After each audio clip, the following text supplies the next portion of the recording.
হেফাজতের আমল বলতে সাধারণত আল্লাহর পক্ষ থেকে রক্ষা, নিরাপত্তা বা হেফাজত পাওয়ার জন্য পাঠ করা কিছু নির্দিষ্ট দোয়া, কোরআনের আয়াত, জিকির বোঝায়।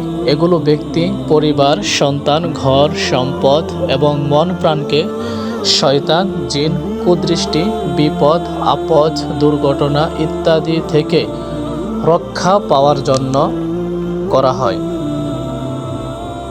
নিচে কিছু হেফাজতের আমল বলা হলো।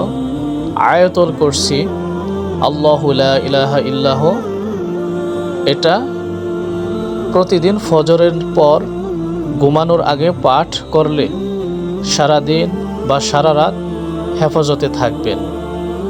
হাদিসে এসেছে এটি পাঠকারীকে আল্লাহ নিজে হেফাজতে রাখেন এবং শয়তান তার কাছে আসতে পারে না। সূরা ফালাক, সূরা নাস, রাতে ঘুমানোর আগে এই দুই সূরা 3 বার করে পড়ে শরীরে হাত বুলিয়ে নিন। রাসূল সাল্লাল্লাহু আলাইহি সাল্লাম নিজেও এই আমল করতেন। সকাল ও সন্ধ্যায় এই দোয়াটি 3 বার করে পাঠ করুন। বিসমিল্লাহিল্লাযী লা ইয়াদুররু মা ইসমিহি শাইউন ফিল আরদি ওয়ালা ফিস সামাই ওয়া হুয়াস সামিউল আলিম।